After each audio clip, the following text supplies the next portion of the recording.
Hi guys, Black here.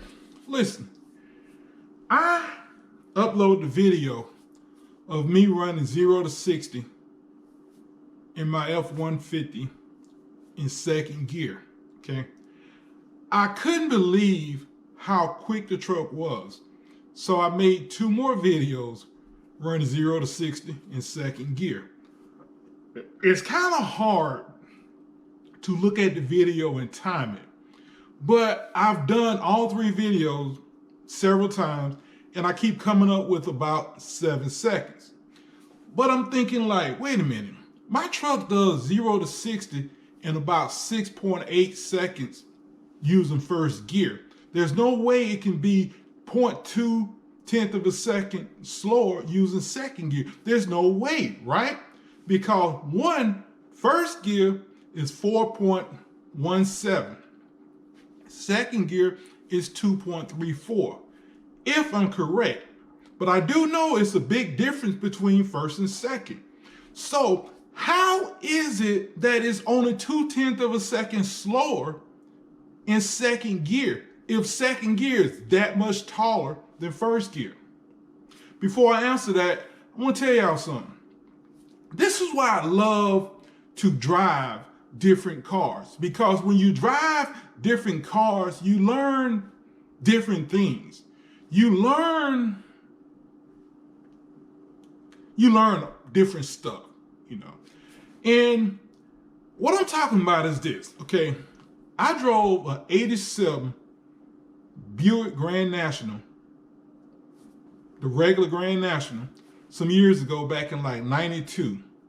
This car would haul butt, okay? This car, when it shifted to second gear, it would bark both rear tires when it shifted, and this will stop.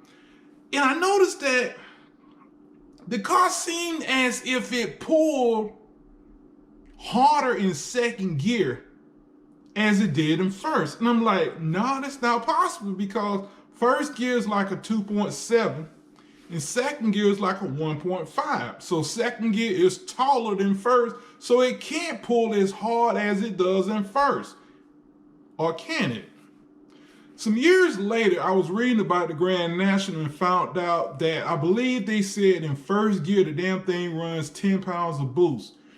When it shifts to second gear, it goes up to, it was either 12 or 14. And I think when it shifted to drive, it maxed out at 14, I think.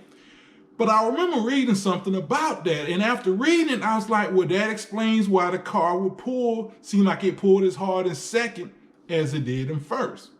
Okay, now, getting to my F165. Yes, I know I call it F150 at first, but I call it the F165, if you don't know, because the engine is a 164.7 cubic inch V6. Rounded off, 165. F165. That's where we got that from. Now, apparently, I've already figured this out, that my F150 pulls harder in third gear than it does in first. Not saying it's quicker in third, I'm just saying it makes more boost in third gear than it does in first. But I kind of thought second gear, it made about the same as first. No. Apparently, after doing this 0 to 60 run, it makes more boost in second than it does in first. So, and I also think it makes more boost in third than it does in second. Actually, I'm pretty damn well sure of that.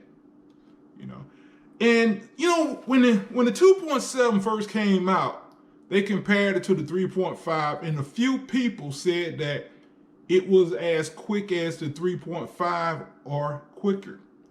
And people find that hard to believe, because the 3.5 makes more horsepower, makes quite a bit more torque. So how can a 2.7 be faster than a 3.5? That boost thing again. Apparently, Ford cuts back the boost on the 3.5 to keep it from spinning. I don't think it's so much to protect the transmission. I used to think that, but I think it's to keep it from spinning. My 2.7, when you pull off, a lot of times in first gear, you can almost feel the rear wheel slipping. almost. In some cases, it actually will bark a tie once it started rolling.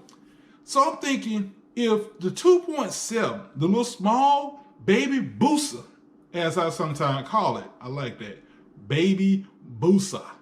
Anyway, if it's barely, if it's on the verge of spinning tires with only 375 pound-feet of torque in 2016, that 3.5 with 420 pound-feet of torque, they damn sure holding back the boost on that 3.5. They got to be. There's no other way you can put 420. There's no other way you can put that much power down without spinning wheels.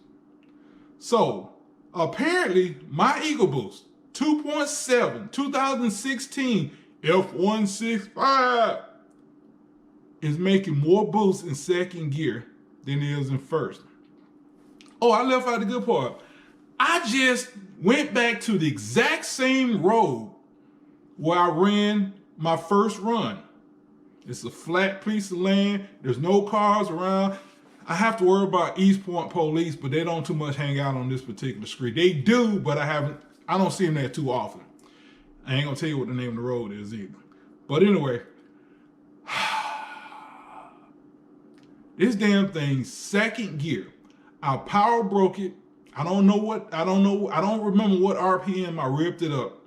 I'm trying to hold my phone, trying to, see how fast the truck going, and it's too much going, trying to look for the police. And I didn't have time to see at what RPM I revved the engine up to. But I did power brake it. I released the brake, nailed it, hit the start button. As soon as I let go of the brakes, I hit the start button. Well, 0 to 60 in 6.78 seconds. 6.78 seconds. Guys, 89, 87, 88, 89, 90, 91, 92, 5.0 Mustang with a manual transmission and 273 gears does 0 to 60 in about 6.6 seconds. So you're telling me this truck that is probably 1,500 pounds heavier is doing 0 to 60 in, we'll just say 0.2 of a second slower? 0.2 of a second slower. So again, if I raced a 5.0 from on that same road, and I'm telling you something, it will take a damn good driver to get an 87 to 92 5.0 with a manual transmission. It's going to take a hell of a driver to get that thing to run 0 to 60 in 6.6 seconds, because them cars are hard to launch. Either you bark the engine down or you light the wheels up. There is an in-between, but it takes a special skill. It also takes some clutch slippage to put the power down without breaking wheels loose. But that is amazing when you think about it. A freaking 4,740 pound four-door pickup truck with a small 165 cubic inch V6 twin turbo is running 0 to 60 0.2 of a second slower than a 5.0 starting out in second gear. Now, before y'all think second gear, you remember the Hellcat? Was it the Hellcat or was it the Demon? One or both of those cars ran quickest. I think it was the Hellcat. The Demon, I think, used first gear. The Hellcat ran quicker through the quarter mile, starting off in second gear. Whew.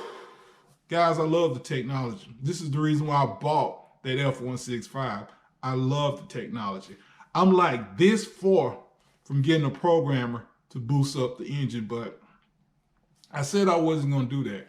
Why? Because I want to see how long a 2.7 baby booster will last in a full-size F-150 four-door with me driving it. Guys, you know what? I haven't told anything in a while. I say every weekend I'm going to rent a trailer and, I don't know, drive the Trailblazer around, pull it around, just see what it'll do. or whatever, pulling the hill. I'm gonna make that video one day. This Dre, hope y'all enjoyed this. Check it out, guys. Check it out. Them 2.7s ain't nothing to play with. Y'all have a good day. Bye.